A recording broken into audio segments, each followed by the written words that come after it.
Halo YouTube, berjumpa kembali di channel saya Sakinah Channel. Di video saya kali ini saya ingin memperlihatkan pemandangan dari udara dengan menggunakan drone JJRC X17 di Kampung Terang, Jalan Pancur, Kelurahan Amborawang Laut.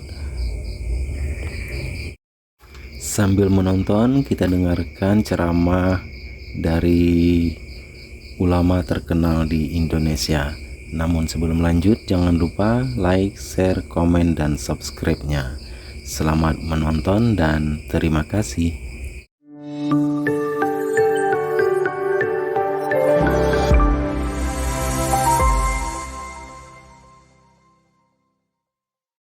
Bayangkan kita meremehkan seseorang karena dosa yang kita ketahui dari dia dan kita pegang dosa itu, padahal dan kita remehkan orang itu, padahal dosa yang dia lakukan sudah bertemu dengan Al-Ghaffar, dengan ampunan Allah. Selain sudah habis, dia pun sudah diangkat derajatnya. Coba yang celaka siapa?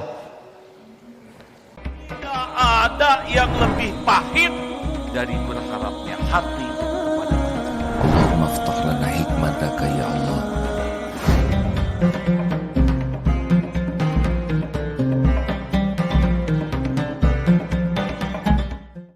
Setiap kali kita melakukan hal yang baik, dan Allah pasti tahu, Allah memberikan isyaratnya, yaitu hati kita dibuat nyaman.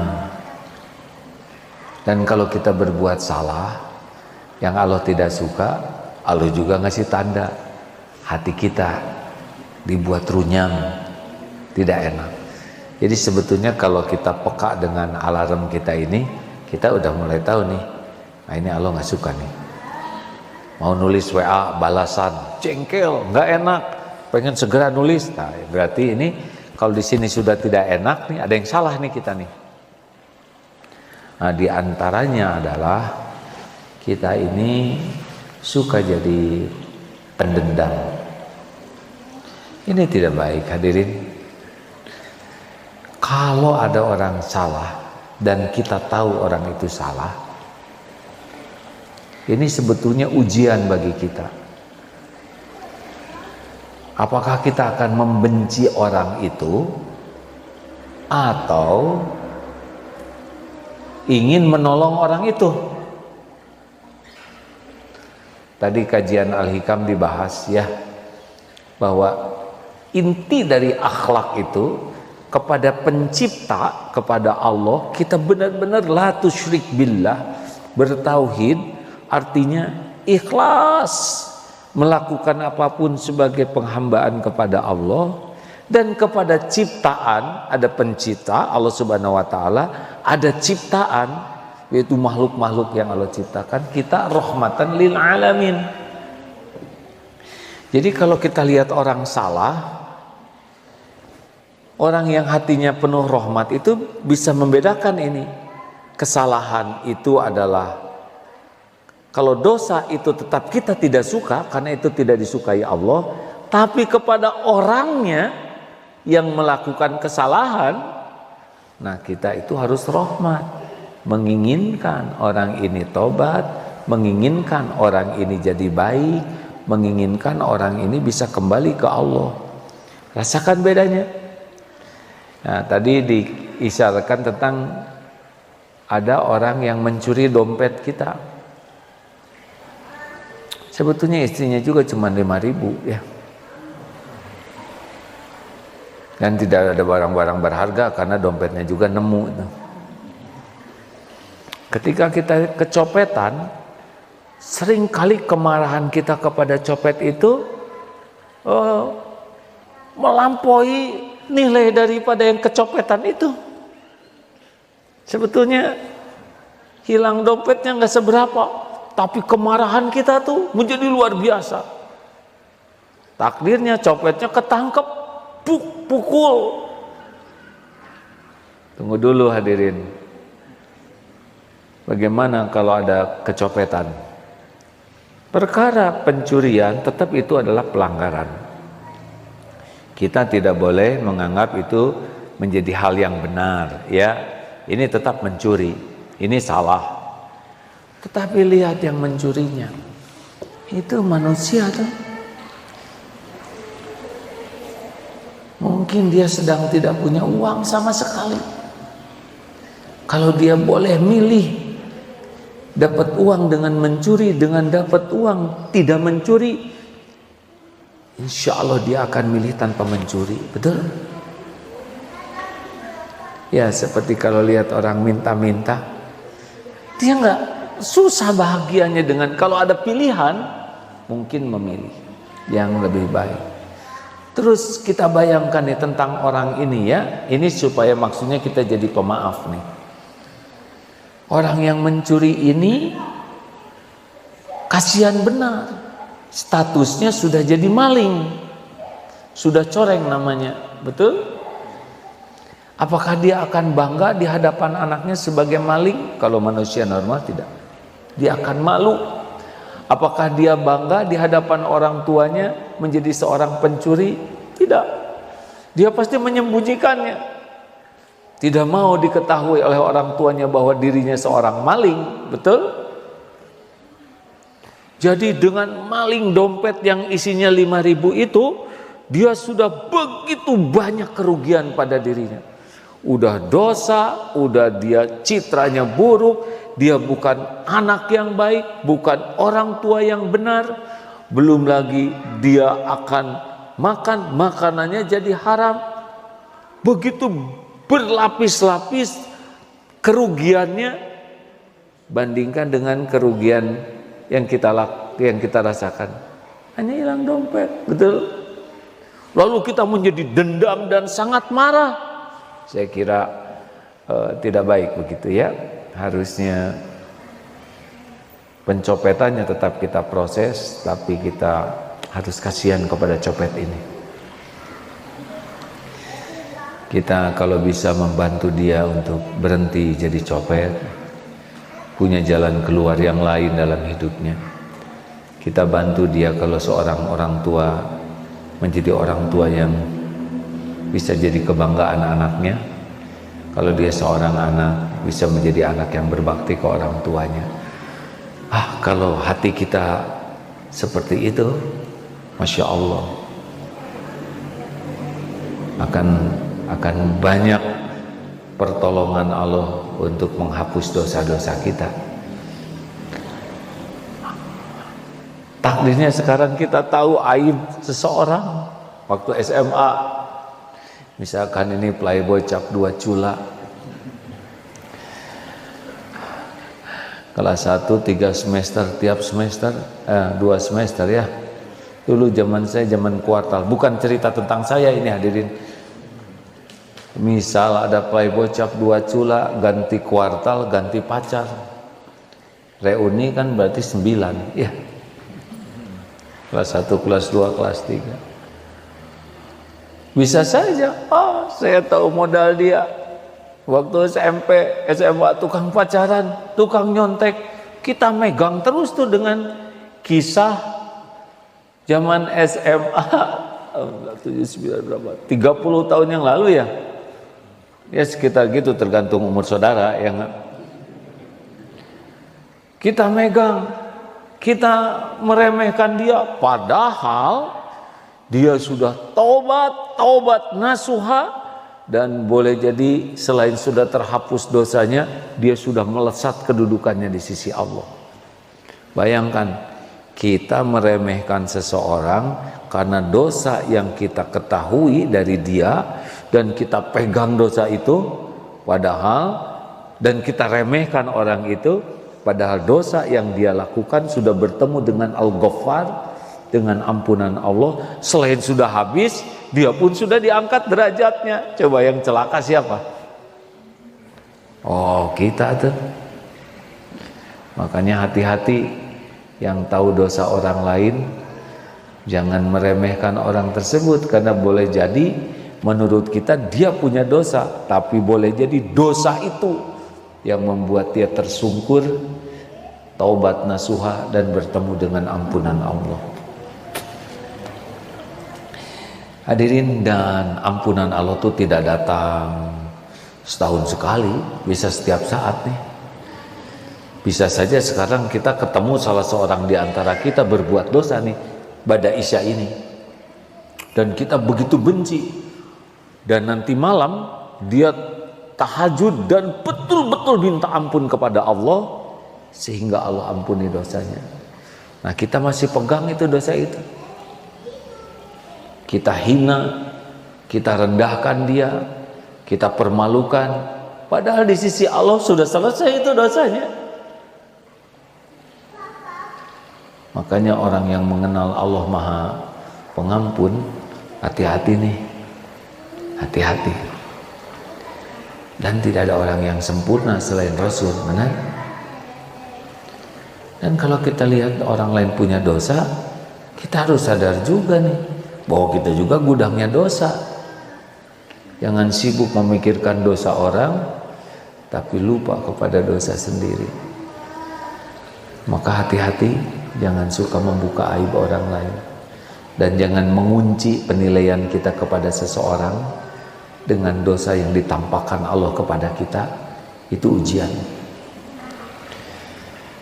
Saya senang mendengar ada sebuah kompleks perumahan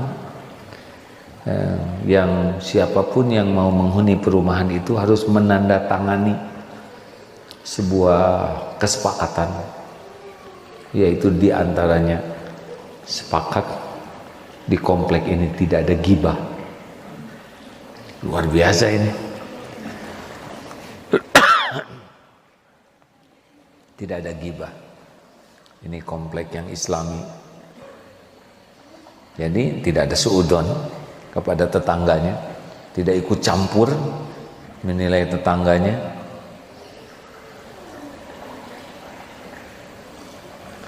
Belum ada ya komplek perumahan yang harus seperti itu. Besar kemungkinan tidak laku perumahan itu. Dan bangunannya juga dibuat sama, sehingga tidak kelihatan yang kaya yang miskin, hanya dalamnya saja yang berbeda. Ya, ada yang penuh dengan peti berlian, mungkin karena beda penampakan luar itu kadang bisa membuat iri hati yang lain, tetapi dibatasi juga supaya tidak iri dengki kepada tetangga. Ini bagus kalau ada kompleks seperti ini. Saya yakin komplek itu akan nyaman, insya Allah, karena nyaman ada dalam kepatuhan kepada perintah Allah Subhanahu wa Ta'ala. Ayo rekan-rekan sekalian, saya mau tanya satu hal, tolong dijawab. Kalau kita punya dosa dan kesalahan, inginnya kalau diketahui orang lain, inginnya dimarah, dibeberkan, diacuhkan, atau dibantu agar kita bisa memperbaiki dosa dan kesalahan kita. 1, 2, 3, 4. Apa? Dibantu. Dimarah mau tidak? Tidak. Dibeberkan di depan orang mau? Tidak. Diacuhkan tidak dipedulikan mau? Tidak. Kita ingin orang membantu kita jadi lebih baik. Kalau orang menasehati kita, enaknya di depan banyak orang atau secara pribadi? Secara pribadi, di depan orang tidak mau. Kenapa? Malu? Ya. Di dalam memberitahunya enaknya tegas atau lemah lembut dan santun? Ya, tidak mau digalakin? Tidak, alhamdulillah. Nah, sesudah itu maunya apa? Apakah diulang-ulang nasihatnya, diungkit-ungkit, atau cuman sekali aja gitu? Kan? Nggak mau diungkit-ungkit. Kenapa? Pak, kenapa tidak mau diungkit-ungkit? Kan makin ingat kan? Perih ya, malu. Tidak mau diungkit-ungkit. Maunya dimaafkan atau tidak? Jawab. Dimaafkannya sesudah kita minta maaf atau sebelum kita minta maaf? Manis pisan. Jadi maunya gitu ya. Coba saya urut nih ya. Kalau kita melakukan kesalahan kepada seseorang, maunya tuh jangan dimarah, jangan diacuhkan, tapi dibantu diperbaiki. Betul begitu?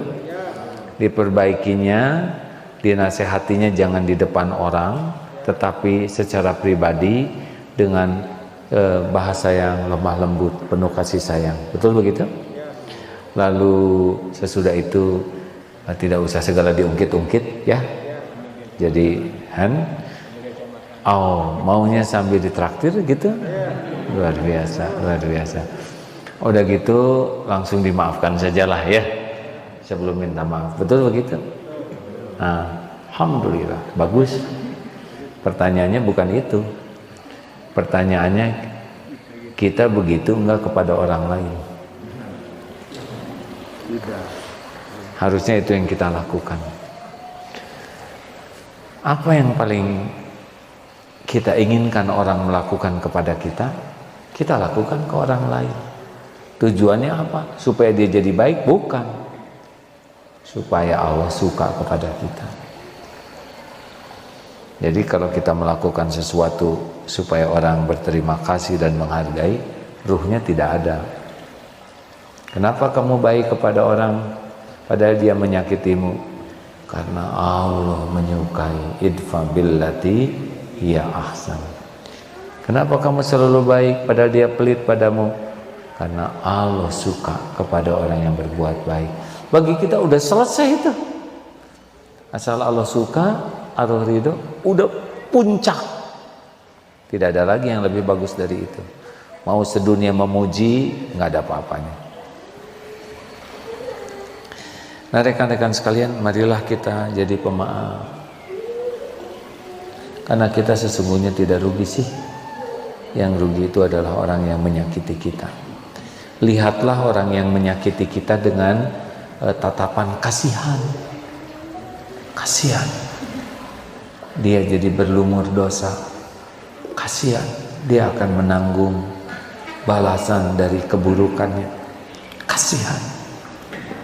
Dia bisa menghadapi su'ul khotimah. Kasihan.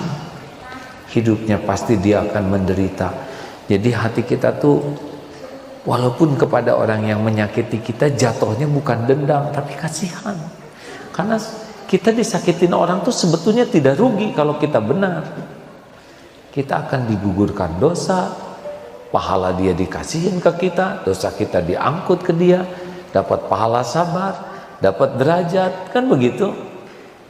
Nah sekarang kita malah sebel kepada orang yang bisa menjadi jalan dosa kita habis. Kita jadi marah kepada orang yang jadi jalan pahala melimpah. Saya baru mengerti ya, kenapa banyak orang yang begitu sabar. Rupanya tingkatannya adalah rahmatan lil alaminnya sudah sangat dalam.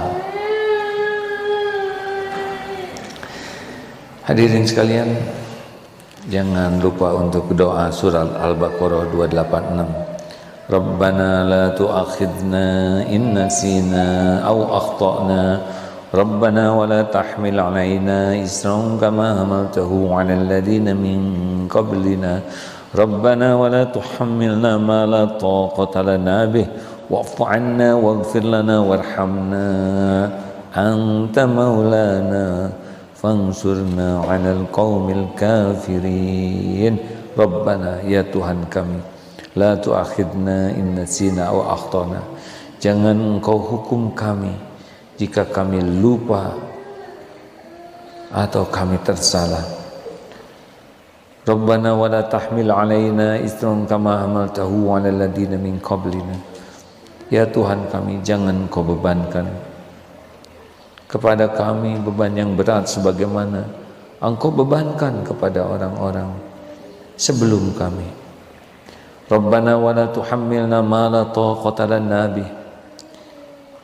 Ya Allah, ya Tuhan kami, jangan Engkau pikulkan kepada kami apa yang tidak sanggup kami memikulnya.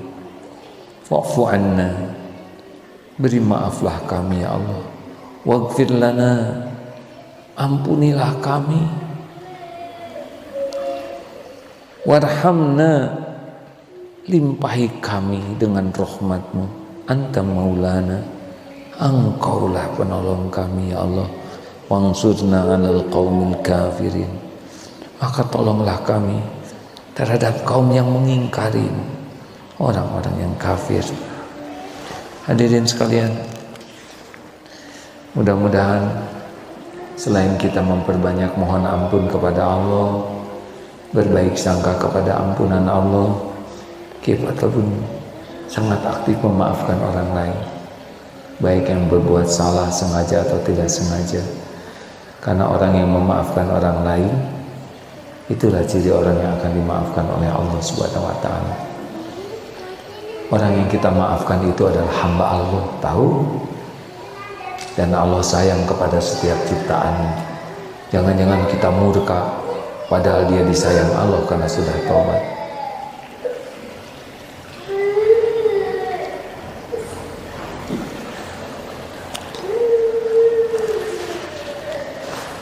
Terima kasih sahabatku sekalian. Mudah-mudahan ada hikmahnya.